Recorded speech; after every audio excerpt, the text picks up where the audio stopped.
तसव्वुर कीजिए उस शहर नामुराद का जिसकी गलियों में उदासी का साया गहरा हो चला है, जहां हर सुबह एक नई प्यास का पैगाम लाती थी।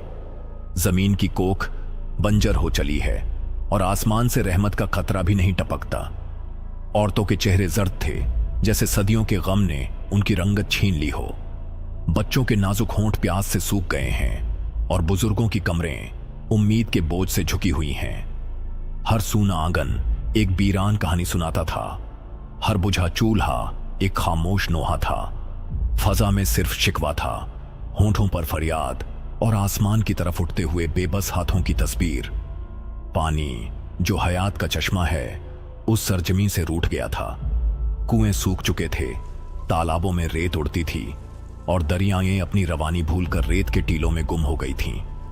हर जानिब प्यास का आलम था, जैसे जमीन भी सदियों से प्यासी हो। परिंदों ने उड़ान भरनी छोड़ दी थी, दरख्तों के पत्ते मुरझा गए थे और हवा में मौत की सर्द लहज थी। माना जाता है कि इस शहर बेकस पर कहर नाजिल हुआ था। दानिशमंदों ने, काहिनों ने, सितारों के जानने वालों ने पेशीन गोई की है कि 2 बरस तकदीर की जबीं पर यही सितम लिखा है। बारिश का कोई इम्कान नहीं, कहत का यह दौर दराज होगा और इस शहर की किस्मत में सिर्फ आंसू और आहें लिखी हैं। हर सुबह एक नई मुसीबत लेकर तुलू होती है और हर शाम मायूसी की गहरी चादर ओढ़ लेती है। लोगों के दिलों में दहशत थी, रूहें कांप रही थीं और हर आने वाला लम्हा एक अजाब से कम न था। ये मगहर है, उस बदकिस्मत बस्ती का नाम जहां जिंदगी हर लम्हा मौत से करीब तर होती जा रही है। मगहर, जो आज गोरखपुर शहर से कुछ ही कोस के फासले पर वाक़ था, उस वक्त एक नाजुक दौर से गुजर रहा। इस शहर की बागडोर बादशाह बिजली खां पठान के हाथों में थी, एक जबरदस्त हुक्मरान जिसकी तलवार की जरब से दुश्मन कांपते थे। मगर इस कुदरती आफत के आगे उनकी सारी सल्तनत बेबस नजर आ रही थी। उनके शाही खजाने खाली हो चुके थे, उनकी फौजें लाचार थीं और उनकी तदबीरें इस नाजुक घड़ी में कारगर साबित नहीं हो रही थीं। बादशाह का दिल अपनी रियाया की तकलीफ देखकर गम से चूर था, मगर उनके पास इस अजाब का कोई दरमान न था। माजी के झरोकों से झांकें तो मगहर में हिंदू और मुसलमानों की आबादी तकरीबन बराबर थी। शदीद कहत से आमी दरिया जो इसके पहलू से बहती थी वह भी सूख गई। इस मुसीबत से निजात पाने के लिए हिंदू और मुसलमानों ने अपनी अपनी रस्मों और इबादतों का सहारा लिया, मगर सारी कोशिशें बेसूद साबित हुईं। बादशाह बिजली खां पठान अपनी आवाम की परेशानी देखकर और भी ज्यादा गमगीन हो गया। उसने हिंदू और मुस्लिम उलमा से दुआएं करवाईं, नजर और नियाज की, लेकिन फलक का दिल न पिघला और अब इस इलाके में इतना जखीरा मौजूद नहीं है जो लोगों की प्यास बुझा सके। उस वक्त मगहर के बाशिंदों के कुछ अजीज व अकारिब ने उन्हें खुदा कबीर जी की शान में कुछ अर्ज किया। वे जाते बारी ताला हैं, कुदरत कामिला रखते हैं, वो जो चाहें कर सकते हैं, उनसे इल्तिजा करो। इन लोगों ने इस मसले पर नवाब से गुफ्तगू की। बिजली खां पठान ने काशी के राजा बीरदेव सिंह बघेल को एक खत रवाना किया, जिसमें उन्होंने अपनी सरजमीन पर पानी की किल्लत की भयानक सूरत हाल बयान की। उन्होंने तहरीर किया, अर्ज है हजरत आला महाराज श्री बीरदेव सिंह बघेल हुक्मरान काशी की खिदमत में। हमने काशी के एक बुजुर्ग कबीर साहिब जी के बारे में सुना है जो इस मुश्किलात को दूर कर सकते हैं। करम फरमाकर उस पाक हस्ती को मगहर तशरीफ लाने की दावत दीजिए। यहाँ बारिश का कोई निशान नहीं है। आपका खाकसार व फरियादी बिजली खां पठान, बादशाह मगहर। बीरदेव सिंह बघेल, जो पहले ही खुदावंद कबीर साहिब के दामने अक़दस से वाबस्ता हो चुके थे, उनके फैज़ सोहबत से मुस्तफीज थे और कवानीन इलाही से आगाह थे, ने जवाब इनायत फरमाया। बिजली खां पठान, आप फरमा रहे हैं कि आप प्यास से बेहाल हैं और उस बुजुर्ग को हुक्म से तलब कर रहे हैं। आपको खुद उनकी बारगाह में हाजिर होकर रहमत की इल्तिजा करनी चाहिए। अगर मैं उन्हें हुक्म से रवाना भी कर दूं और उन्होंने आप पर फजलो करम न फरमाया तो यह सब ला हासिल होगा। वह आला तरीन वली हैं, अल्लाह के महबूब बंदे हैं। आपका सखा और शुभचिंतक बीरदेव सिंह बघेल, काशी नरेश। बिजली खां पठान इस नसीहत को समझ गए। उन्होंने उन सिपाहियों से दरियाफ्त किया जो उनका खत लेकर काशी गए थे, क्या तुमने वहाँ किसी और शख्स से भी मालूमात हासिल की? वह बुजुर्ग कैसे हैं? सिपाहियों ने अर्ज किया, हमने जिससे भी पूछा सबने यही कहा कि वह खुद साहिब कुदरत है। जिस पर भी वह अपनी रहमत की नजर करते हैं उसकी तमाम मुसीबतें रफा हो जाती हैं। तब बिजली खां पठान अपने लश्कर के साथ काशी की जानिब रवाना हो गए। बिजली खां पठान जब काशी पहुंचे तो बीरदेव सिंह बघेल के हमराह खुदावंद कबीर साहिब की खिदमत में हाजिर हुए, जो अपनी सादा सी झोपड़ी में आराम फरमा रहे थे। बीरदेव सिंह बघेल ने खुदावंद कबीर के सामने अदब से सर झुकाया। बिजली खां पठान ने खुदावंद कबीर जी को अपनी परेशानी से आगाह किया। कबीर साहिब ने इरशाद फरमाया, तो आपको औलिया ए किराम और सूफिया ए इज़ाम की बारगाह में जाना चाहिए। मैं तो एक कमतर मजदूर हूँ और बस अल्लाह की इबादत करता हूँ। बिजली खां पठान ने अर्ज किया, हमने बहुत से दूसरे बुजुर्गों के दरवाजे पर दस्तक दी और हिंदू और मुसलमान उलमा से बहुत सी रूहानी रस्में करवाईं, लेकिन किसी से कोई फायदा नहीं हुआ। मेहरबानी करके आप हम पर अपनी नजर करम फरमाएं। कबीर साहिब ने फरमाया, मैं तो सिर्फ अल्लाह का एक अदना सा बंदा हूँ और बस उसी से दुआ करूँगा अगर वह मेरी सुन ले। बिजली खां पठान ने कबीर साहिब से एक घोड़े पर सवार होने की इल्तिजा की। कबीर साहिब घोड़े पर तशरीफ फरमा हुए और बिजली खां पठान के साथ मगहर की तरफ रवाना हो गए। मगहर से तकरीबन 25 किलोमीटर के फासले पर वाक़े गोरखपुर शहर में संत गोरखनाथ का बड़ा दबदबा था। गोरखनाथ पितरलोक में मुकीम होने के बावजूद इस बात से अंदेशा नाक हुए कि उनके इलाके में किसी और बुजुर्ग की शोहरत बढ़ेगी। इस ख्याल के तहत गोरखनाथ ने एक साधु वली की सूरत इख्तियार करके मगहर के करीब कबीर साहिब के रास्ते में एक छोटे से खुश्क तालाब के किनारे बैठ गए। कबीर साहिब ने गोरखनाथ को देखा।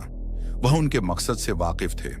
वह यह भी जानते थे कि बिजली खां पठान और दीगर लोग भी उन्हें देख रहे हैं और वह यह सोचेंगे कि अगर कबीर साहिब यह काम नहीं कर सके तो वह उस साधु से दरख्वास्त करेंगे और इस तरह वह उनसे फैज हासिल नहीं कर सकेंगे, क्योंकि जब तक हम पूरी तरह से खुदा कबीर के मुरीद नहीं होते वह हमारी मदद नहीं कर सकते। इसी गरज से कबीर साहिब ने सोचा, चलो इन्हें गोरखनाथ से भी सैराब होने दो।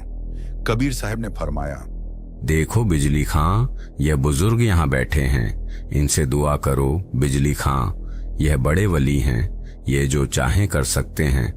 तुम इतनी दूर काशी क्यों गए जब वली तुम्हारी बस्ती में ही मौजूद था? औलिया को पहचानना सीखो। बिजली खां अपने घोड़े से उतर गए और गोरखनाथ से अपनी परेशानी हल करने की इल्तिजा की। गोरखनाथ खुश्क तालाब के अंदर चले गए और अपना त्रिशूल जमीन में गाड़ कर निकाला। वहां से पानी बहना शुरू हुआ और तालाब के पूरी तरह भरने पर रुक गया। कबीर साहिब ने फरमाया, देखो बिजली खां, तुम इतनी दूर काशी कहाँ गए थे? यह बुजुर्ग तो तुम्हारे इतने करीब बैठे थे, अब तुम्हारी मुश्किल हल हो गई है। बिजली खां ने अर्ज किया, नहीं सरकार, इस पानी से तो हमारे जानवर भी एक वक्त के लिए सैराब नहीं हो सकते। मेहरबानी करके यहाँ बारिश करा दीजिए, तभी हम सैराब हो सकेंगे। गोरखनाथ ने कहा, इस इलाके के लोगों में इतने नेक आमाल नहीं है। यहाँ किसी भी सूरत में 2 बरस तक बारिश नहीं हो सकती। अगर तुम्हें लगता है कि कोई और यह कर सकता है तो किसी और से पूछ लो। ए मालिक कायनात, आपका एक करम हमारी पूरी जिंदगी बदल सकता है। कुछ रहमत का दरवाजा खोल दीजिए, ए रहमान ओ रहीम। कबीर साहिब गोरखनाथ से कुछ फासले पर बैठ गए और बिजली खां से फरमाया, तुम सब घर जाओ, मैं यहाँ बैठा हूँ और खुदा से दुआ करूंगा। बुजुर्गों के फरमान पर अमल करते हुए वह मगहर की तरफ रवाना हो गए। वह अभी मगहर पहुंचे भी नहीं थे कि जोरदार बारिश शुरू हो गई। तमाम आबगाहें भर गईं। पूरे मगहर के बाशिंदों के दिलों में एक नई रोशनी और इश्क की लहर दौड़ गई। सभी लोग रब्बुल आलमीन खुदावंद कबीर जी के इस करामाती मंजर को देखकर हद से ज्यादा मुतासिर हो गए और उनका तस्बीह तकदीस करते हुए उस मुकद्दस जगह की तरफ रवाना होने लगे जहां खुदावंद कबीर जी पहले से ही तशरीफ फरमा थे। वहीं दूसरी जानिब इस नूरानी करामात को देखकर गोरखनाथ सन्न रह गए। उनके दिल में हैरत और शर्म का तूफान उठ खड़ा हुआ और वह वहां से रुखसत होने लगे। गोरखनाथ का जिस्म बारिश के पानी से तरबतर हो चुका था, लेकिन खुदावंद कबीर जी जिस जगह तशरीफ फरमा थे वहां बारिश की एक बूंद तक न पहुंची। वो मकाम मुकम्मल तौर पर खुश्क और महफूज रहा। खुदावंद कबीर जी के पास तकरीबन 5-5 कदम के फासले तक की तमाम जमीन, तालाब और दरिया का किनारा पानी से लबालब हो गया था, लेकिन उनके इर्द गिर्द हर चीज अल्लाह की हिफाजत में रही। वह बारिश 2-3 घंटे में रुक गई। इस रूहानी करिश्मे को देखकर तमाम अहले मगहर दौड़ दौड़ कर वहां पहुंचे और रब्बुल इज्जत के इस नुमाइंदा की बारगाह में शुक्रिया अदा करने लगे। तब कबीर साहिब ने उनसे पूछा, तुम कौन राम का जपते जापम, तात कटे न ये तीनों तापम। तुम किस अल्लाह की इबादत करते हो जो तुम्हें 3 तापों से भी नहीं बचा सका? फिर कबीर साहिब ने अपने रूहानी खुतबात इरशाद फरमाए और उन्हें सच्ची इबादत करने की तलकीन की। बहुतों ने उनकी पनाह ली। उन्होंने फरमाया, भाई क्या मांगो कुछ थिर न रहाई, देखत नैन चला जग जाई। 1 लाख पूत 1.25 लाख नाती, उस रावण के दीवान बाती। तुम खुदा से क्या तलब करते हो? जिनके औलाद नहीं है वह ज्यादा से ज्यादा एक बच्चा मांग सकते हैं। रावण के 1 लाख बेटे और 1.25 लाख पोते थे, लेकिन उनमें से कोई भी बाकी न रहा। कबीर साहिब अपने मुरीदीन को अपनी इबादत में मजबूत रखने के लिए अक्सर मगहर तशरीफ ले जाते थे। वहां एक 60-65 बरस का मुसलमान जुलाहा था। वह जोड़ा बे औलाद था। वह बुजुर्ग अक्सर कबीर साहिब से औलाद की दुआ करते थे। कबीर साहिब ने फरमाया, अगर तुम सिर्फ यही मांगते हो तो ठीक है, तुम्हें एक बच्चा मिलेगा। 10वें महीने ही उन्हें एक बच्चा नसीब हुआ। आज वहां उस बुजुर्ग की नस्ल से एक पूरी बस्ती आबाद है जो मोहल्ला कबीर करम के नाम से मशहूर है, यानी कबीर की रहमत से आबाद हुई एक बस्ती। सदगुरु रामपाल जी महाराज एक मर्तबा अपने बहुत से मुरीदीन के साथ वहां तशरीफ ले गए। वहां एक शख्स उनसे मिला जिसने अर्ज किया, हमारी नस्ल कबीर साहिब की मेहरबानी से चल रही है। हमारे दादा उनकी दुआ से पैदा हुए थे। कबीर साहिब ने उस बुजुर्ग को औलाद अता फरमाई और वहां इतनी जोरदार बारिश नाजिल फरमाई। मुकद्दस संत गरीबदास फरमाते हैं, मासा घटे न तेल बधे, विदना लिखे जो लेख। सच्चा सतगुरु मेट कर, ऊपर मार दे मेख।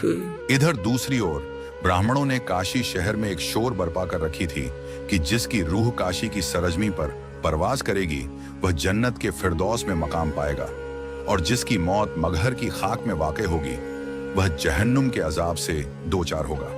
उन्होंने मुरीदीन के कान में यह बात फूंकी कि मगहर की सरहद से भी दूर रहें। दौलतमंद बनियों ने अपने बूढ़े माँ बाप के इसरार पर उन्हें आखिरी सांसें लेने के लिए काशी की तरफ रुखसत करना शुरू कर दिया। फिर उन मक्कार पंडितों ने उन मालदारों से गुजारिश की कि वह बुजुर्गों को अपनी हवेली में पनाह दें और उनसे सिर्फ बुजुर्गों के खर्च की रकम अदा करने की इल्तिजा की।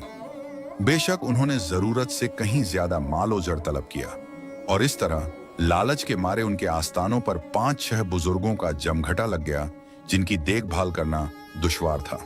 ऐ नाजरीन, बुढ़ापे की यह नाजुक घड़ी होती है कि बुजुर्गों के लिए खुद से उठना बैठना या वाजह तौर पर सोचना भी मुहाल हो जाता है। नतीजतन वह बेबस जहां कहीं भी फरागत हासिल करते, थूकते या पेट खाली करते। इस सूरत हाल ने उन झूठे ब्राह्मणों को आजुर्दा खातिर कर दिया। उन्होंने इस नागवार सूरत हाल से छुटकारा पाने की एक तदबीर सोची। उन्होंने दोबारा अफवाह उड़ाई। खुदा गंगा घाट पर एक आरा करोत नाजिल फरमाता है, जो कोई जल्द जन्नत में दाखिल होना चाहता है वह हमें मुअय्यना रकम अदा करके अपना सर कलम करवा सकता है। जी हाँ, उन्होंने इंसानी सरों को काटने का बाजार गर्म कर दिया। भोले भाले मुरीदीन अपने बच्चों से मालो झर मांग कर खुद को मौत के घाट उतारते रहे, जबकि कबीर साहिब का फरमान था, सही तरीके से इबादत करना लाजिम है। फिर जिसने भी दुरुस्त इबादत की है वह जहाँ कहीं भी रुखसत हो वह सिर्फ उसी मकाम पर पहुंचेगा जिसकी उसने परस्तिश की है।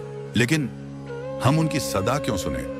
हम तो अब भी उन झूठे ब्राह्मणों के फरेब में गिरफ्तार थे। अपनी पाक रूहों को अपने कलाम पर यकीन दिलाने के लिए कबीर साहिब ने मगहर ही से सतलोक की तरफ कूच करने का इरादा फरमाया। कबीर साहिब ने तमाम ब्राह्मणों, पंडितों, मुल्लाओं, काजियों और नजूमियों को भी दावत दी ताकि वह अपनी कुतुब वगैरह की जांच करें और सादा लौह मुरीदीन को इस हकीकत से आगाह करें कि कबीर साहिब इस आलम फानी से रुखसत होने के बाद कहां तशरीफ ले जाएंगे। कबीर साहिब हजारों तमाशाइयों के हमराह 3 दिनों में पैदल चलकर मगहर पहुंचे। बिजली खां पठान को उनके आने की इत्तला पहले ही दी जा चुकी थी। उन्होंने जरूरी इंतजामात कर लिए थे। बिजली खां पठान ने सोचा कि कबीर साहिब के विसाल के बाद उन्हें उनकी तजहीज व तकफीन सिर्फ इस्लामी उसूलों के मुताबिक कराने के लिए जद्दोजहद करनी पड़ेगी, भले ही इसके लिए हिंदुओं से जंग क्यों न करनी पड़े। इसीलिए उन्होंने अपनी फौज भी तैयार कर रखी थी। दूसरी तरफ काशी के राजा बीरदेव सिंह बघेल के दिल में भी ऐसा ही ख्याल था कि रूहानी जिस्म की आखिरी रसूमात हिंदू रस्म और रिवाज के मुताबिक अदा की जाए। इसीलिए वह भी अपनी फौज लेकर मगहर पहुंचे थे। जब कबीर साहिब मगहर तशरीफ लाए तो बिजली खां पठान ने अपने मुर्शिद कामिल से दरियाफ्त किया कि क्या वह लंबे सफर के बाद गुस्ल फरमाना पसंद करेंगे। नाजरीन को मालूम होगा कि काशी से मगहर का फासला तकरीबन 200 किलोमीटर है और पैदल सफर करने में 3 दिन से ज्यादा वक्त लगता है। इस पर कबीर साहिब ने बहते पानी में गुस्ल करने की ख्वाहिश जाहिर फरमाई। बिजली खां ने आजिजी से अर्ज किया, करीब में कोई बहती हुई नदी नहीं है और वाहिद नदी आमी भी भगवान शिव के बद्दुआ की वजह से खुश्क हो गई है। आपके खादिम ने कुछ पानी का बंदोबस्त किया है, आपके गुस्ल का इंतजाम है। आपके साथ आए हुए लोगों के नहाने के लिए पानी नहीं है, लेकिन आपके खादिम ने उन सबके पीने के पानी का इंतजाम बाहर से कर दिया है। कबीर साहिब ने बिजली खां को उन्हें नदी के किनारे ले जाने की नसीहत की। वह आमी नदी के किनारे पहुंचे। कबीर साहिब ने इशारा फरमाया और नदी पानी से लबालब बहने लगी। कबीर साहिब ने अपने तमाम मुरीदीन के साथ आमी नदी में गुस्ल फरमाया। नाजरीन की मालूमात के लिए आमी नदी आज भी बह रही है। वहां मौजूद हर शख्स ने इस मौके को सराहा और अपने